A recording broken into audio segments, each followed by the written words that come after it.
প্রিয় শিক্ষার্থী বন্ধুরা, ইংরেজি শেখার আসরে আপনাদেরকে স্বাগতম। আজ আমরা অত্যন্ত অভিনব পন্থায় এবং চমকপ্রদ পদ্ধতিতে আপনাদেরকে ইংরেজি ভাষা শেখাবো। আমরা বাংলাদেশের ছাত্রছাত্রীরা ইংরেজি শেখার প্রতি তাদের একটা ভীতি রয়েছে, এবং আমরা যারা পাশ করে বেরিয়েছি তাদের মধ্যেও ইংরেজি সাবজেক্টের প্রতি একটা ভীতি, বা আমরা বলে থাকি যে ইংরেজি একটি কঠিন সাবজেক্ট। আসলে কি তাই? আমরা দেখা যায় ক্লাস 1 থেকে 12 ক্লাস পর্যন্ত ইংরেজি পড়ালেখা করার পরেও আমরা একটা ট্রান্সলেশন লিখতে গিয়ে আটকায় যাই। আমরা আমাদের সন্তানের কাছে একটা ট্রান্সলেশন লিখতে গিয়ে আটকায় যাই, আমরা লজ্জিত হই। What are the reasons behind it? এর পিছনে কারণ কি? আমরা দীর্ঘ 12 বছর ইংরেজি শিখলাম, অথচ ইংরেজি বানায় লিখতে পারি। We fail to right English correctly, we fail to speak English correctly, we fail to understand English. What are the reasons behind it? আমার মনে হয় এর পিছনে দুটো কারণ আছে। একটা হলো যে for the last 12 years, class 1 থেকে 12 ক্লাস, কলেজ লাইফ পর্যন্ত আমরা যখন ইংরেজি শিখছি, we were taught only those things that helped us to pass the examination. অর্থাৎ পরীক্ষায় পাশ করার মতো যেসব জিনিসগুলো দরকার ছিল সেগুলি শুধু আমাদেরকে পড়ানো হয়েছে বা আমরা পড়েছি। সে কারণে আমরা পরীক্ষায় অনেকে ইংরেজিতে ভালো রেজাল্ট করার পরেও আমরা বানায় লিখতে পারি না, আমরা ইংরেজিতে কথা বলতে পারি না। এটা হলো প্রথম কারণ, যে we were taught only the selective items relating to our syllabus. Second reason is that, দ্বিতীয় কারণ আমি মনে করি যে আমরা ক্লাস 1 থেকে 12 ক্লাস পর্যন্ত আমরা ইংরেজি ভাষা শিখতে গিয়ে আমাদের স্যাররা আমাদেরকে গ্রামার শিখাইছে। এর একটা উদাহরণ হতে পারে, আপনার হয়তো মনে হতে পারে যে ইংলিশ ল্যাঙ্গুয়েজ আর গ্রামারের মধ্যে আবার পার্থক্য কী হতে পারে, এটা প্রশ্ন আমাদের থাকতে পারে। আমি একটা ছোট্ট উদাহরণ দিতে চাই। ধরুন আপনি একটা কালার টেলিভিশন কিনলেন, টিভি কিনলেন, কিনে আমার কাছে আসলেন, যে রিমোট সহ নিয়ে আসলেন, যে আমি এই টিভিটা চালানো শিখতে চাই। মানে আপনি শিখতে চাচ্ছেন কীভাবে টিভি অন করতে হয়, কীভাবে টিভি অফ করতে হয়, কীভাবে সাউন্ড বাড়াতে হয়, কমাতে হয়, চ্যানেল চেঞ্জ করতে হয়, ইত্যাদি ইত্যাদি। এখন আমি আপনাকে করলাম কি, যে হ্যাঁ ঠিক আছে, আমি সার্কিট পার্টস এগুলি চেনাচ্ছি, যে এই সব আইসি দিয়ে সাউন্ড যায়, এই সব আইসি দিয়ে কালার হয়, এই যে সার্কিটটা দেখতেছেন এখানে অনেকগুলো ইনসুলেটর লাগানো আছে, অনেকগুলো আপনার রেজিস্ট্যান্স লাগানো আছে। তো সার্কিট দেখে তো এগুলি আমি আপনাকে আপনি আসলেন আমার কাছে টিভি চালানো শিখতে, আমি আপনাকে টিভির কভার খুলে ম্যাকারি শেখাচ্ছি। এই যে টিভির সার্কিট কিছুক্ষণ দেখতে দেখতে আপনার এক সময় হতাশ হয়ে যে মনে করবেন যে না, টিভি চালানো শেখা ভেরি টাফ। ঠিক এমনটাই আপনি যখন কোনো স্যারের কাছে গেছেন ইংরেজি ভাষা শেখার জন্য, উনি আপনাকে শেখাইছেন টিভির ম্যাকারি, পার্টস খুলে দুনিয়ার পার্টস দেখাইছে, আপনি হতাশ হয়েছে, তার মানে আপনি গ্রামার শিখছেন।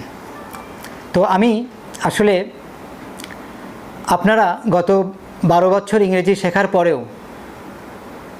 ছোট্টখাটো যে ইংলিশগুলো আপনার শিখতে পাননি, বা ছোটোখাটো কিছু নিয়ম শেখার কারণে আপনি যে ইংলিশ থেকে অনেক দূরে চলে গেছেন, ইংরেজির প্রতি একটা ভীতি সৃষ্টি হয়েছে, সেটা আমি আজকে আমার লেকচার দিয়ে আমার সে ক্লাসে আমি আপনাদেরকে দেখাবো। এটা আমার প্রথম পর্ব। আমি প্রথম পর্বে আপনাদেরকে ইংরেজির সঙ্গে পরিচয় করাবো, এবং আরও কিছু পর্বের মাধ্যমে অতি দ্রুততম সময়ে আপনাদেরকে আমি ইংরেজি ভাষা শেখাবো। আমি আপনাদেরকে একটু বোর্ডে নিয়ে যেতে চাচ্ছি, আপনারা একটু বোর্ডের দিকে লক্ষ্য করুন। এখানে ইংলিশকে আমরা তিন ভাগে ডিভাইড করছি। একটা হলো ইংলিশ ল্যাঙ্গুয়েজ, একটা হলো ইংলিশ গ্রামার, আর একটা হলো ইংলিশ লিটারেচার। তো আমাদের শেখার দরকার হলো ইংলিশ ল্যাঙ্গুয়েজ। প্রত্যেকটা ছাত্রছাত্রী আমরা সবাই চাই ইংরেজি ভাষা শিখতে, কিন্তু আমরা এই যাবৎ গ্রামার শিখেছি, যার জন্য উই হ্যাভ বিকাম গুড গ্রামারিয়ান, কিন্তু ল্যাঙ্গুয়েজ আমরা কিছু পারতেছি না। When we like to communicate in English we fail because we did not learn English language. তো আজকে মূলত আমরা ইংরেজি ভাষা নিয়ে আলোচনা করব। আমার এখানে দেখেন দুটো সেন্টেন্স আছে। আই ইট রাইস, আমি ভাত খাই, এটা আপনারা সবাই জানেন। আরেকটা আছে হি গোজ টু স্কুল, সে স্কুলে যায়। এই দুটো বাক্য আমার মনে হয় বাংলাদেশের প্রত্যেকটা শিক্ষার্থী বা আমরা যারা পাশ করে বেরোইছি তারা এই দুটো বাক্য সবাই পারে। আই ইট রাইস, আমি ভাত খাই, হি গোজ টু স্কুল, সে স্কুলে যায়। এখন আমি আজকে আপনাদেরকে এই দুটো বাক্য দিয়েই অনেকগুলো বাক্য লেখা শেখাবো। এই দুটো বাক্য হলো বেস সেন্টেন্স ধরে নিই, দুটো বাক্যের স্ট্রাকচার দিয়েই আমি আপনাকে অনেকগুলো, you can easily write down sentences after sentences by using these two structures. তো আমি, আপনারা জানেন যে ইংরেজি বাক্য লিখতে গেলে একটা স্ট্রাকচার আছে, এটা ল্যাঙ্গুয়েজের পার্ট, একটা স্ট্রাকচার আছে ইংরেজি বাক্য লিখতে গেলে। আমি আগে স্ট্রাকচারটা লিখছি, আপনারা একটু লক্ষ্য রাখেন।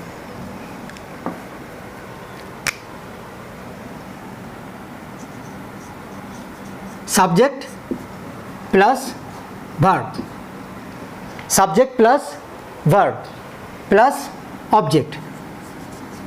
অবজেক্ট দুই ধরনের হয়, একটা হলো কাকে, আরেকটা হলো কি, আরেকটা স্ট্রাকচার হলো কোথায়, পার্ট কোথায়। এই হলো আমাদের স্ট্রাকচার। মূলত এই স্ট্রাকচার দিয়েই আমি আপনাদেরকে হাজার হাজার বাক্য করা শেখাবো। জাস্ট লক্ষ্য রাখুন,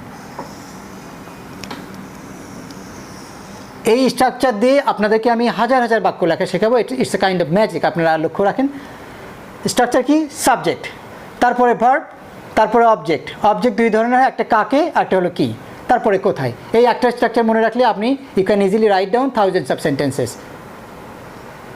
এখন আমরা স্ট্রাকচার অনুযায়ী আগাই। আমি ভাত খাই, I eat rice, he goes to school, সে স্কুলে যায়। এটা তো আপনারা সবাই পারেন। এখন আমি একটা বাংলা বাক্য লিখতেছি, দিয়ে এই স্ট্রাকচার অনুযায়ী সাজাবো। আপনারা একটু বোর্ডে লক্ষ্য রাখেন। তো বন্ধুরা, আমি একটি বাক্য ইতিমধ্যে লিখে ফেলেছি বোর্ডে। আপনারা দেখুন যে এই বাংলা বাক্যকে আমরা এই স্ট্রাকচার অনুযায়ী ইংরেজিতে রূপান্তর করব। আসলে আপনি যে কোনো বাক্যই, বাংলা বাক্যকে যদি if you'd like to turn it into English, আপনাকে you have to follow this structure. এই স্ট্রাকচার আপনাকে ফলো করতেই হবে। যে কোনো বাংলা বাক্যকে ইংরেজি করার সময় আপনি এই স্ট্রাকচারটা ফলো করবেন। এটা দিলে দেখা যাবে যে আপনার 80% sentences you can turn it into English from Bangla. তো আমি এই স্ট্রাকচার দিয়ে একটু সাজাই দেখেই কীভাবে সাজাবো, আপনারা দেখেন। প্রথমে সাবজেক্ট। এই বাক্যে আমরা, বলুন তো এই বাক্যে সাবজেক্ট কোনটা হবে? আপনারা সবাই জানেন যে সাবজেক্ট হবে আমি, এটা হলো সাবজেক্ট। এবার বলুন তো ভার্ব কোনটা হতে পারে? যেহেতু ভার্ব আমরা খুঁজব, আপনাদের অনেকের মনে প্রশ্ন আসতে পারে। অনেকে হয়তো বলবেন যে এইটা ভার্ব, এইটা ভার্ব। অনেকে বলবেন কেনা, এটাও তো একটা ভার্ব। যাই, এটাও তো একটা ভার্ব। এখন এই বাক্যের মূল ভার্বটা কোনটা হবে আসলে, কেনা নাকি যাই? এটা একটু কনফিউশন হবে আপনাদের মধ্যে। তো কনফিউশনটা ক্লিয়ার করার জন্য আমি বলছি একটা সহজ বুদ্ধি, এটা একটা ম্যাজিকের মতো। এটা হয়তো আজকে প্রথম অনেকেই শিখবেন। এটা হয়তো অনেকে দীর্ঘ 12 বছর পড়ালেখা ইংরেজি পড়েও হয়তো এটা মাথায় আসেনি বা কেউ শেখায়নি বা শেখা হয়ে ওঠেনি। আজকে একটা সহজ বুদ্ধি শেখায়। এটার কারণে অনেক সময় দেখা যায় আপনি ট্রান্সলেশন করতে পারেন না যে ভার্ব কোনটা দেব। সহজ একটা বুদ্ধি, একদম চমৎপ্রদ একটা বুদ্ধি হলো যে বাংলা বাক্যের ভার্ব থাকে সবসময় শেষে। বাংলা বাক্যের ভার্ব কোথায় থাকে? সব শেষে। এবার বলুন ভার্ব কোনটা? নিশ্চয়ই এটা ভার্ব। এটা কিন্তু ভার্ব নয়। এটা আমরা ক্লিয়ার হয়ে গেলাম। এখন আমরা স্ট্রাকচার অনুযায়ী তাহলে আবার শুনুন, বাংলা বাক্যের ভার্ব কোথায় থাকে? যদি থাকে সেটা শেষে থাকে, তাহলে এগুলি যত ভিতরে যা আছে ওগুলি দে আর নট দ্য ভার্বস। তাহলে আমি এখন স্ট্রাকচার অনুযায়ী এই বাংলা বাক্যটাকে আপনাদের সামনে স্ট্রাকচার অনুযায়ী ইংরেজিতে রূপান্তর করব। আমির ইংলিশ হলো আই, তাহলে সাবজেক্ট অনুযায়ী আই লিখলাম। তারপর লিখতে হবে ভার্ব। ভার্ব কোনটা আছে? যাই। যাওয়ার ইংলিশ হলো গো। আই গো, আমি যাই। এখন সাবজেক্ট এবং ভার্ব পাওয়ার পরে আমাকে এই প্রশ্নগুলো নিয়ে আগাতে হবে। আমি যাই, প্রথম প্রশ্ন হলো আমি কাকে যাই? আমি কাকে যাই এই ধরনের উত্তর আছে কি? নাই। তাহলে এটা ক্রস। এই প্রথম প্রশ্নটা পেলাম না আমরা। দ্বিতীয় প্রশ্ন আমি যাই, আমি কি যাই? এই বাক্যে কোনো কি যাই আছে? এই ধরনের কোনো কোয়েশ্চেন হয় না, অতএব এটারও অ্যান্সার পেলাম না। এই ভার্বকে আমরা তৃতীয় প্রশ্ন করব, অর্থাৎ এই সাবজেক্ট এবং ভার্বকে আমরা তিনটা প্রশ্ন করব ইংরেজি লেখার সময়। তৃতীয় নম্বর প্রশ্ন হলো আমি যাই। আমি কোথায় যাই? উত্তর আছে, হ্যাঁ পাওয়া গেছে। আই গো টু মার্কেট অথবা বাজার। আই গো টু মার্কেট অথবা বাজার, অথবা I go to the market, anyone you can say. I go to market, আমি বাজারে যাই। তাহলে আমার স্ট্রাকচার অনুযায়ী বাক্য কিন্তু হয়ে গেছে। তাহলে সাবজেক্ট পেলাম আই, ভার্ব পেলাম গো, আর এই দুটোর অ্যান্সার পাইনি। কোথায় অ্যান্সার পাইছি? মার্কেট। তাহলে যেগুলি আমরা পেয়ে গেলাম সেই বাক্য কিন্তু মেইন বাক্য আমরা পেয়ে গেছি। তাহলে মেইন বাক্যটি কেটে দিই, আমি পেয়ে গেছি। তারপরে বাজারে যাই, মেইন বাক্য কিন্তু আমরা পেয়ে গেছি। এখন পড়ে থাকলো কি? একটি বই কিনতে। তাহলে এটা কি? এটা আমার জানতে হবে। এই জিনিসটা না জানার কারণে আপনারা অনেক বাক্য তৈরি করতে পারেন না। এটা হলো মেইন বাক্য, স্ট্রাকচার অনুযায়ী মেইন বাক্য বসালাম। এখন আপনাদের মেইন সমস্যা হলো যে এইটা কি, এইগুলি সাজাতে পারেন না। এই মোট কথা সহজ বুদ্ধি ল্যাঙ্গুয়েজ শেখার ক্ষেত্রে আমি আপনাদেরকে সাজেস্ট করি যে মেইন বাক্য আগে লিখে ফেলবেন, পরে যেগুলি থাকবে এগুলির নাম হলো ফ্রেজ। এগুলি হলো কি? ফ্রেজ। ফ্রেজের নাম আমরা অনেক শুনছি, আমরা স্কুলে অনেক শিক্ষা জীবনে আমরা ফ্রেজ মুখস্থ করছি, কিন্তু আমি আপনাদেরকে আমার পরবর্তী ভিডিওতে আমি ফ্রেজ তৈরি করা শেখাবো। আপনি নিজেই তৈরি করবেন, নিজেই বাক্যের মধ্যে লাগাই দেবেন, তাহলে আপনার বাক্যগুলো আস্তে আস্তে অনেক বড় হয়ে যাবে। তো নিজেই তৈরি করা শেখাবো আপনাকে, ফ্রেজ তৈরি করা। It's a very nice thing. আপনি খুব ইন্টারেস্ট ফিল করবেন যে চমৎকার জিনিস। আজকে আমরা একটা ফ্রেজ দেখি, একটি বই কিনতে। তাহলে এটা একটা ফ্রেজ। এই ফ্রেজের অর্থটা আমরা বের করি। ফ্রেজের অর্থটা বের করতে আমি আজকে একটু সিনপসিস দিচ্ছি, একটু সামারি দিচ্ছি। আমি পরবর্তী ভিডিওগুলিতে একদিন ফ্রেজ শেখাবো, আরেকদিন টেন্স শেখাবো, আরেকদিন উচ্চারণ শেখাবো। পার্ট বাই পার্ট আপনি শিখতে পারবেন। কারণ আমার আজকে মূলত আমি স্ট্রাকচার নিয়ে আলোচনা করতেছি। স্ট্রাকচারটা চেনা দিলাম আপনাদেরকে, যে সাবজেক্ট হবে, ভার্ব হবে, অবজেক্ট কাকে কি কোথায়। আমি আরেকটা বাক্য দিয়ে আরেকটা উদাহরণ দেবো। আমি একটু এটা শেষ করি। একটি বই কিনতে, তাহলে এটার নাম কি হলো? ফ্রেজ। মেইন বাক্য বের করে নেওয়ার পরে যেটা পড়ে থাকলো তার নাম হলো ফ্রেজ। তাহলে এটা একটা ফ্রেজ। আচ্ছা, এই ফ্রেজটা আমরা এখন এর বাংলাটায় লিখব। একটি বইয়ের ইংলিশ কি? আমি একটু আপনাদের বোঝার জন্য একটু আলাদা জায়গায় লিখি। একটু লক্ষ্য রাখুন বোর্ডের দিকে। একটি বই কিনতে। একটি বইয়ের একটির ইংলিশ কি? এ। বইয়ের ইংলিশ হলো বুক। আচ্ছা, কেনার ইংলিশ আমরা কি জানি? কেনার ইংলিশ হলো বাই। কেনার ইংলিশ হলো বাই। কেনার ইংলিশ হলো বাই। তাহলে কিনতে মনে রাখবেন, এটা সহজে অনেকেই ইংলিশ পড়ার সময় অনেকেই টু প্লাস ভার্ব পাইছেন, কিন্তু জানেন না অর্থটা কি। আজকে জেনে নিন।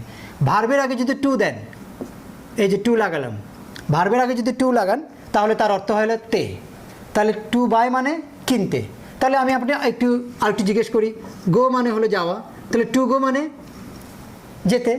তারপরে আরেকটা লেখা যায় এখানে, আমি একটু স্পেস পাইছি। হেল্প মানে কি? সাহায্য করা। আমি যদি বলি টু হেল্প, তাহলে হবে সাহায্য করতে। তাহলে একটা কি শিখলাম? সুন্দর একটা জিনিস শিখলাম। ভার্বের আগে টু লাগাইলে একটা সুন্দর অর্থ হয়। টু বাই মানে কিনতে, টু গো মানে যেতে, টু হেল্প মানে সাহায্য করতে, টু স্লিপ মানে ঘুমাইতে, টু রান মানে দৌড়াইতে। তাহলে সুন্দর একটা জিনিস শিখলাম। তাহলে এখানে ফ্রেজ পেলাম এ বুক টু বাই। এখন আমরা জানেন, আমি আরেকটা জিনিস সহজ বুদ্ধি শেখাই, যে কোনো ইংলিশ বা বাংলা যেখানে পড়েন পিছন থেকে পড়ে আসবেন। তাহলে এই ফ্রেজটা আমি তৈরি করি। সব শেষে কী আছে? টু বাই এ বুক। তাহলে এই একটি বই কিনতে ইংলিশটা হচ্ছে টু বাই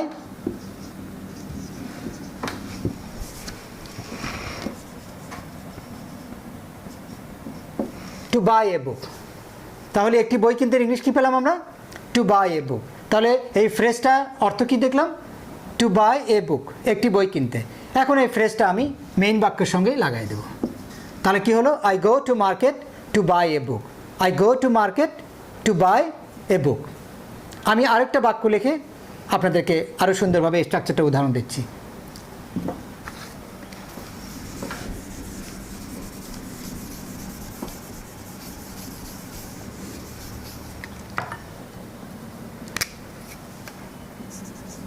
আমি ভাত খেতে বা খাইতে, আমি ভাত খেতে হোটেলে যাই।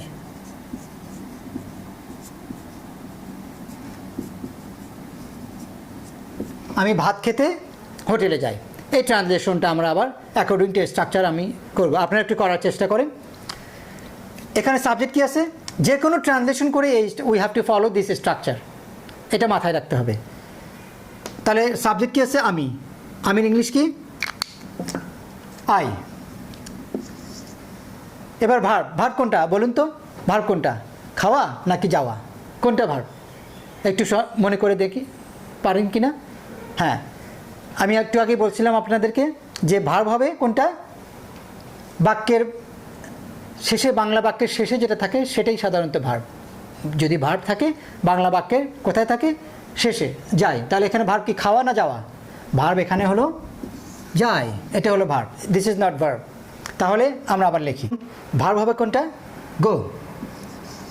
আই গো, আমি যাই। একটা ট্রান্সলেশনে মনে রাখবেন আপনারা, একটা ট্রান্সলেশন করার সময় আমার প্রথম দুইটা কাজ, একটা হলো to identify the subject and verb. তো আমি আপনাদেরকে সাবজেক্ট এবং ভার্ব বের করার তো সহজ নিয়ম দেখালাম। তাহলে আপনি সাবজেক্ট এবং ভার্ব বের করলেন। সাবজেক্ট এবং ভার্ব বের করার পরে আপনি স্ট্রাকচার অনুযায়ী বসায় দেবেন। আবার সেই তিনটা প্রশ্ন আমি আপনাদের বোঝার জন্য, প্রশ্ন নাম্বার 1 দেই হলো কাকে, প্রশ্ন নাম্বার 2 দেই হলো কি, প্রশ্ন নাম্বার 3 দেই হলো কোথায়। তাহলে আপনাদের বুঝতে সুবিধা হবে।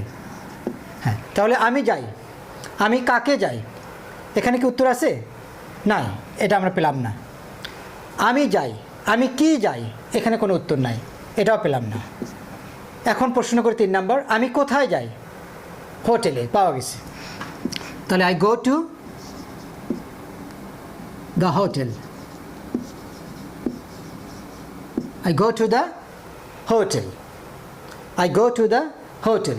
আপনাদের অনেকের মনে প্রশ্ন আসতে পারে, টু কোথা থেকে আসলো? আমি একদিন প্রেপোজিশনের উপরে একটা ক্লাস নেব, সেই দিন আপনি আমার একটা ভিডিওতে আপনারা এটা ক্লিয়ার হতে পারবেন কেন টু হলো।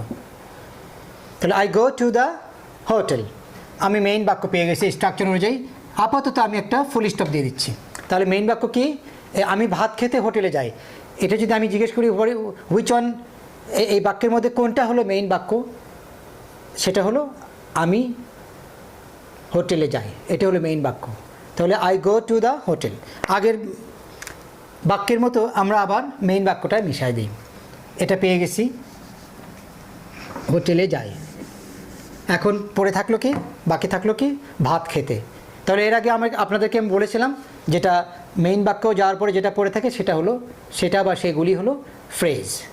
তাহলে এই ফ্রেজটা আমরা এর আগে একটা তৈরি করছিলাম, আমি একটা বই কিনতে, আমার একটু দেখি। ভাতের ইংলিশ কি? রাইস। আপনারা বোর্ডে দেখুন, ভাতের ইংলিশ হলো রাইস, খাওয়ার ইংলিশ হলো ইট। তো বন্ধুরা আপনারা বলেন দেখি, তাহলে খেতের ইংলিশ কী হবে? এই যে ভার্বের আগে টু হলেতে হয়, টু গো মানে যেতে, টু বাই মানে কিনতে, টু হেল্প মানে সাহায্য করতে। তাহলে ইট মানে খাওয়া, তাহলে খেতের ইংলিশ কী হবে? টু প্লাস ভার্ব, তাহলে টু ইট। তাহলে ফ্রেজটা কী হবে? পিছন থেকে লিখতে হবে টু ইট রাইস। তাহলে আমরা এই ফ্রেজটা এর সঙ্গে ফুল স্টপ উঠে দিয়ে লিখে দিই, টু ইট রাইস, হয়ে গেল। তাহলে দিস ইজ মেইন সেন্টেন্স আর দিস ওয়ান ইজ ফ্রেজ। আমরা আবার আরেকটা বাক্য লিখি যেখানে এখানে তো একটু একটা ফ্রেজ পাইছি, বাক্যকে বড় করার জন্য আরও কিছু ফ্রেজ আমরা লাগানোর মতো উদাহরণ দিয়ে আরেকটা বাক্য আমরা লিখি। আপনারা বোর্ডে লক্ষ্য রাখুন।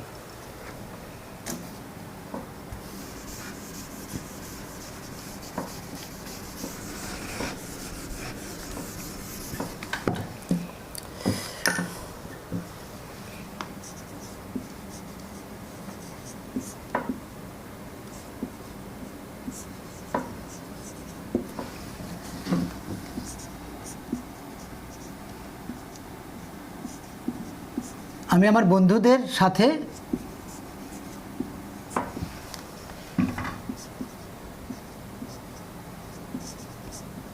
ফুটবল খেলতে খেলতে, আমি আমার বন্ধুদের সাথে ফুটবল খেলতে মাঠে যাই। এই ট্রান্সলেশনটা আমরা আবার করব। আমি আমার বন্ধুদের সাথে ফুটবল খেলতে মাঠে যাই, এই ট্রান্সলেশনটা আমি আবার ইংরেজিতে করব। তো ইংরেজি করার নিয়ম কি? প্রথমে সাবজেক্ট, এখানে সাবজেক্ট কোনটা হবে? আমি, আই। এবার বন্ধুরা বলেন দেখি ভার্ব কোনটা হবে? ওই যে আগে বলছিলাম বাক্যের শেষে যেটা থাকে সেটাই ভার্ব। তাহলে ভার্ব কোনটা পেলাম? This one is verb. তাহলে আমি যাই, আই গো। আবার আগের মতোই সিস্টেম, আমি যাই, আই গো। আমি সাবজেক্ট পেয়েছি, ভার্ব পেয়েছি। এখন তিনটা প্রশ্ন করব। আমি কাকে যাই? উত্তর নাই। আমি কি যাই? উত্তর নাই। আমি কোথায় যাই? পাওয়া গেছে, মাঠে যাই। তাহলে I go to the field, I go to the field. আমি মাঠে যাই, আমার বাক্য হয়ে গেছে, ফুল স্টপ। আপাতত ফুল স্টপ। মেইন বাক্য আমরা পেয়ে গেছি, এখন মেইন বাক্যটা আমরা মিশিয়ে দিই। আমি মাঠে যাই। পড়ে থাকলো কি? যেগুলি পড়ে থাকলো তাদের নাম হলো ফ্রেজেস, সেগুলি হলো ফ্রেজেস। এখানে দেখেন দুই ধরনের ফ্রেজ আছে। একটা হলো ফুটবল খেলতে, আরেকটা হলো আমার বন্ধুদের সাথে। দুইটা ফ্রেজ আছে। তো মেইন বাক্য লিখলাম, বাকি দুটা ফ্রেজ পরে বসাই দেবো। আগে দুইটা ফ্রেজের ইংলিশটা করে নেই। ফুটবল খেলতে ইংলিশটা কী হবে? আমি লিখে দিই, খেলার ইংলিশ হলো প্লে। তাহলে খেলতে টু প্লে, তাহলে two play football, two play football. একটা ফ্রেজ পেলাম। আর একটা ফ্রেজ কী আছে? আমার বন্ধুদের সাথে। সব শেষে কী আছে? সাথে। সাথের ইংলিশ কি? উইথ। তাহলে আমরা লিখি উইথ। তারপরে কি আছে? বন্ধুদের, আমার বন্ধুদের, with my friends, with my friends. তাহলে আমরা দুইটা ফ্রেজ পেলাম, একটা হলো টু প্লে ফুটবল, আর একটা হলো উইথ মাই ফ্রেন্ডস। এখন এই দুটা ফ্রেজ আমরা ফুল স্টপ উঠাই দিয়ে বসায় দেবো, যেটা খুশি আপনার ইচ্ছা। আপনার যদি মনে হয় যে না টু প্লে ফুটবলটা আগে বসাবো, এটা পরে বসাবো, অথবা যদি মনে হয় এটাই আগে বসাবো, আমি দুইভাবে বলে দিচ্ছি। I go to the field to play football with my friends, অথবা I go to the field with my friends to play football. তাহলে দেখেন মেইন বাক্য এটা, আর এই ফ্রেজগুলো লাগায় বাক্যটাকে আমি বড় করলাম। তাহলে আমার পুরো ট্রান্সলেশনটা হয়ে গেল। তার মানে কি হলো? মেইন বাক্যটা স্ট্রাকচার অনুযায়ী আমরা আগে স্ট্রাক্ট করে নেব, নিয়ে মেইন বাক্যটা বসাবো। তারপরে আমরা গিয়ে যেগুলি থাকবে সেগুলি ফ্রেজ, সেই ফ্রেজগুলো আমরা ইংলিশ করে তার সঙ্গে শুধু লাগাই দেবো। তাহলে দেখেন, আবার দেখেন, I go to the field to play football with my friends, অথবা I go to the field with my friends to play football. তো বন্ধুরা, আমি আমার নেক্সট ভিডিওতে, নেক্সট পর্বে, দ্বিতীয় পর্বে আমি আপনাদেরকে আসলে মূলত এই ফ্রেজ তৈরি করা শেখাবো। আজকে স্ট্রাকচার তৈরি করা আমরা শিখলাম। স্ট্রাকচার অনুযায়ী বাক্য লেখার পরে সেই বাক্যগুলিকে বড় করার জন্য কিছু we need to add some phrases. সেই ফ্রেজগুলো তৈরি করা শেখাবো। আপনি অনেক বাক্য নিজেই তৈরি করতে পারবেন। মূল কথা হলো আমাদের যে প্রবলেমটা ছিল সেটা হলো স্ট্রাকচারে, আমরা সেটিংটা বুঝতাম না। এখানে দেখেন, আমি আমার বন্ধুদের সাথে ফুটবল খেলতে মাঠে যাই। প্রত্যেকটা বাংলার ইংলিশ আপনি জানেন, কিন্তু যদি আপনাকে if I ask you to turn it into English, you failed. Because তাহলে কি আপনি শব্দের অর্থ জানেন না? শব্দের অর্থ জানার পরেও আপনি এটা ইংরেজিতে করতে পারতেছেন না। মূল কারণ কী ছিল? প্রবলেম কোথায় ছিল? Problem was with your structure. You didn't know the correct structure, how to arrange the sentences according to the structure. তো এই স্ট্রাকচারটা আজকে দেখালাম। আরেকটা শর্ট একটা জিনিস শেখায় আমি আজকের ভিডিও এখানে শেষ করব। তো যাওয়ার আগে আমি আপনাদেরকে অনুরোধ করব, আপনারা নেক্সট ভিডিওটা দেখবেন। আমার নেক্সট ভিডিওটা হবে ফ্রেজের উপর, how to make some phrases, কীভাবে ফ্রেজ তৈরি করা হয় এবং সেই ফ্রেজগুলো তৈরি করব। পাশাপাশি শেষে আমি কিছু ফ্রেজ বাক্যে অ্যাড করে দিয়ে আপনাদেরকে দেখাবো কীভাবে বাক্যগুলো তৈরি করতে হয়। তো সর্বশেষে আমি একটা ইংরেজি বাক্য লিখব। ইংরেজি বাক্য থেকে অনেক ইংরেজি পড়েন, ইংরেজি পড়ে তার বাংলা করতে পারেন না। তার একটা সহজ বুদ্ধি দেখাই আমি আজকে আমার ভিডিও শেষ করব। আপনারা দেখতে থাকুন। বন্ধুরা, আমি বোর্ডে একটি ইংরেজি সেন্টেন্স লিখছি। আমাদের মধ্যে অনেকেই ইংরেজি পড়ে তার বাংলা করতে পারেন, একটু কনফিউজ হয়ে যায়। তাদের জন্য একটা সহজ উপায়, এটা একদম প্রাইমারি লেভেলের লার্নার্সদের জন্য। আমি জানি যে অনেকেই অ্যাডভান্স লার্নার্সও আছেন আমার ভিডিও দেখছেন, কিন্তু একেবারে যারা ইংরেজি খুব কম বোঝেন, একটা লাইন পড়ে বুঝতে পারেন না, তাদের জন্য এই টিপসটা। সেটা হলো, I went to Dhaka to buy some books for my sister. এই বাক্যটার বাংলা করবেন। বাংলা করার একটা সহজ নিয়ম শেখাই, সেটা দেখুন। এটা আমি বাংলা করতে যাচ্ছি। প্রথমেই বাংলা করার নিয়ম হলো, ইংরেজি বাক্যের বাংলা করতে গিয়ে প্রথমে আমি করব কি, সাবজেক্টের বাংলা লিখব। আই এর বাংলা কি? আমি। তারপরে কি করব, আমি কিন্তু ইংরেজি বাক্যকে বাংলা করতেছি। একেবারে যারা কম বুঝি, ইংরেজি বাক্যকে বাংলা করতেই পারি না, তাদের জন্য এই টিপসটা। আমি প্রথমে করব কি, ইংরেজি বাক্যের সাবজেক্টের বাংলাটা লিখলাম, আই এর বাংলা আমি। তারপরে কি করব, একদম ফুল স্টপের শেষ থেকে আমরা বাংলা লিখে যাব। সব শেষে দেখুন তো কি আছে, ফর মাই সিস্টার। সব শেষে আছে ফর মাই সিস্টার। তাহলে আমি লিখি, আমি মাই সিস্টার মানে আমার বোন, আমার বোনের। তারপরে কি আছে, ফর। ফর মানে কি, জন্য। তাহলে আমি লিখলাম, প্রথমে লিখলাম আই, আমি, তারপর পিছনে সব শেষে আছে মাই সিস্টার, আমার বোনের। ফর মানে জন্য, বোনের জন্য। তারপরে কি আছে, সাম বুকস। তাহলে আমি আমার বোনের জন্য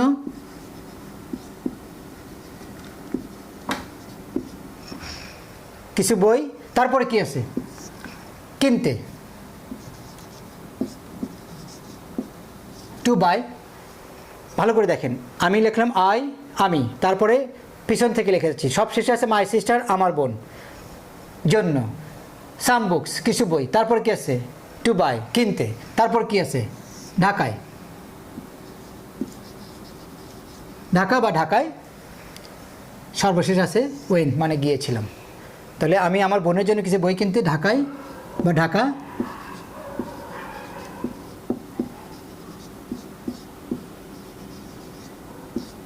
দেখুন কত সহজে ইংরেজি থেকে বাংলা করা যায়। এটা একটা সুন্দর টিপস। তো বন্ধুরা, আজ এ পর্যন্তই। আজকে আসলে মূলত আমি আপনাদেরকে ইন্ট্রোডাক্টরি ক্লাস, একটু এলোমেলো ক্লাসও নিলাম। আমি নেক্সট ভিডিও থেকে পার্ট বাই পার্ট আমি শেখাবো। আমি নেক্সট ভিডিওতে আমি আশা করতেছি আমি আপনাদেরকে শেখাবো হলো ফ্রেজ তৈরি করা শেখাবো। তারপরে আমি যাব টেন্সে, তারপরে যাব সেন্টেন্স, বাক্য গঠনটা আমি আবার নিয়ে আসবো, বাক্য গঠন করাবো। তারপরে আপনাদেরকে মোডালসের ব্যবহার শেখাবো। সবচেয়ে বড় সমস্যা আপনাদের বি ভার্বের সমস্যা, বি ভার্বের ব্যবহারটা প্রপারলি জানেন না মূলত সব ধরনের। আর সবচেয়ে বড় কথা হলো, আমি আপনাদেরকে উচ্চারণের উপরে একটা ভিডিও আমার প্ল্যান আছে করব। আপনারা আমার এই ভিডিওটা, আজকের এই প্রথম পর্বটা আপনারা দেখলেন। আমরা আসলে মূলত প্রথম পর্বে কী শিখলাম, মূলত হলো স্ট্রাকচার শিখলাম, আর ইংলিশ সম্বন্ধে একটা আইডিয়া নিলাম। ইংলিশ হলো ল্যাঙ্গুয়েজ, গ্রামার, লিটারেচার। আমরা আসলে মূলত রেস্ট অফ দ্য ভিডিওস আমরা মূলত এই ল্যাঙ্গুয়েজ নিয়ে আলোচনা করব। আমরা ভাষা শিখব, ইংরেজি ভাষা শিখব। যত সহজে আপনাদেরকে ভাষা শেখানো যায় সেই চেষ্টা আমি করব। Stay tuned. ধন্যবাদ সকলকে।